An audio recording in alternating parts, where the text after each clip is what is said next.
Os deputados da chamada Bancada da Bala, com atuação na área da segurança pública, estão questionando a diretriz do Ministério da Justiça, que determina o uso de câmeras corporais em policiais. A Câmara já tem quatro projetos em tramitação para tentar suspender a medida. O Henrique Carmo nos traz mais informações.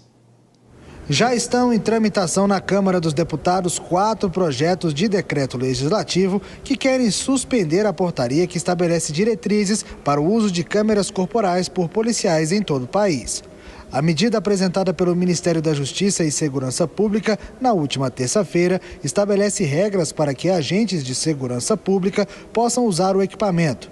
Os projetos de decreto legislativo foram apresentados na Câmara pouco mais de 24 horas após o anúncio feito pelo ministro da Justiça, Ricardo Lewandowski. 2 desses projetos são de autoria do deputado Alberto Fraga, do PL do Distrito Federal. Fraga, que é presidente da Comissão de Segurança Pública da Câmara, alega que a portaria normativa interfere nas decisões dos estados sobre o tema. O parlamentar afirmou que essas diretrizes devem ser elaboradas por meio de lei federal e analisadas pelo Congresso Nacional. Outros 2 projetos são de autoria dos deputados Sanderson, do PL do Rio Grande do Sul, e Coronel Ulisses, do União do Acre. Os parlamentares devem iniciar na próxima semana o recolhimento de assinaturas para apresentar um requerimento de urgência aos projetos.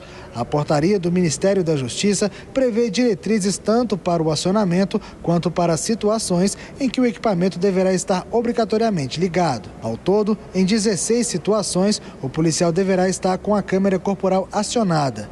Entre elas, no atendimento de ocorrências, em atividades ostensivas, na checagem de bens ou durante buscas pessoais, veiculares e domiciliares.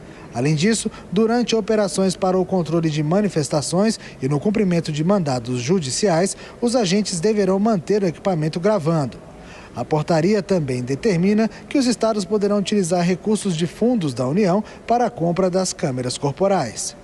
Além dos 4 projetos de decreto legislativo protocolados na Câmara dos Deputados, outros projetos contrários ao uso das câmeras corporais em operações policiais tramitam no Legislativo.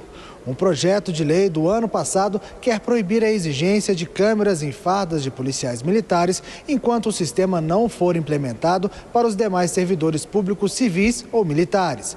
Já um outro projeto pede que o uso das câmeras individuais por agentes públicos não seja obrigatório. De Brasília, Henrique Carmo.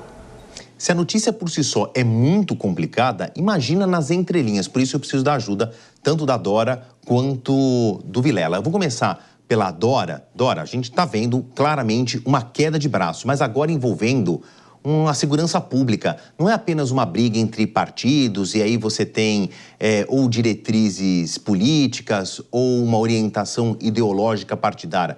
Estamos falando da segurança de uma população que é gigantesca, são 200 milhões, mais de 200 milhões de brasileiros, e segurança pública é um tema sensível aqui para qualquer campanha e diariamente para a população brasileira. Queria ouvir a tua leitura. Quem que vai sair ganhando nessa queda de braço, sendo que nós, a população, estamos no meio desse fogo cruzado? Bom, quem vai sair ganhando não faço a mais pálida. O que eu sei te dizer é que a oposição, com esse tipo de proposta, mostra que não dá trégua ao governo, né? Não, a cada ação corresponde uma reação e já não interessa mais o assunto, cai tudo no funil da polarização.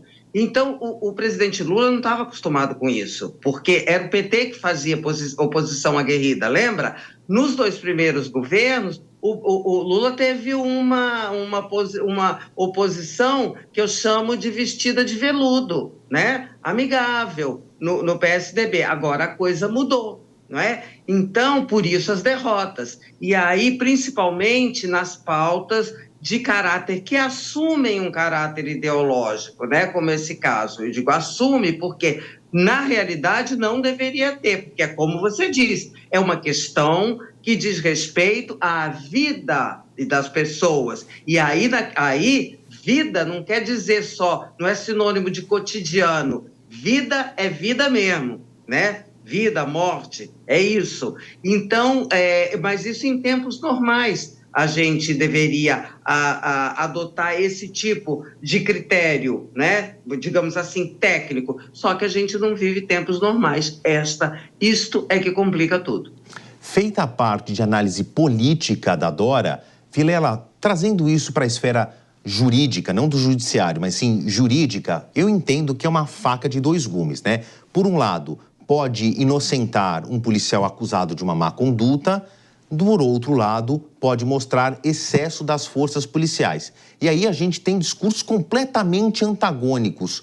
No tribunal, o que significa você ter uma câmera corporal de um policial? Eu sei disso porque no ano 2000 eu era correspondente nos Estados Unidos e eu cobri muito de perto a questão de George Floyd. Não era uma câmera corporal, era uma testemunha que conseguiu gravar com um celular ali num ângulo perfeito e aquela imagem levou os policiais que cometeram um excesso para a cadeia. Mas olhando no ambiente do tribunal, a imagem vale mais do que 1000 palavras, né? Desculpa usar esse jargão que é um clichê, é que todo clichê é verdade. Mas queria ouvir a tua leitura. Exatamente, Favale. Tem um ponto, tem vários vieses sobre os quais esse tema pode ser visto. Eu vou pegar um ponto que é a defesa dos policiais. É muito comum, naturalmente, você ter policiais militares na sua atividade ostensiva no dia a dia, participando de tiroteio, eventualmente praticando algum tipo de homicídio, enfim, dentro de uma atividade policial. Esses policiais, hoje em dia, eles acabam sendo afastados, acabam sendo retirados, vão passar por um processo, vão passar por uma análise interna e tudo mais. Com as câmaras corporais, pode ficar evidenciado que, eventualmente, eles tenham cumprido à risca o que determina a legislação. E isso pode fazer com que esses policiais que poderiam sofrer algum tipo de pena ou sofrer alguma restrição no seu serviço possam efetivamente continuar trabalhando e sua inocência ficar claramente consignada. Então, eu vejo que, de uma forma geral, é valioso você ter câmeras para que possa avaliar o bom e o mau serviço.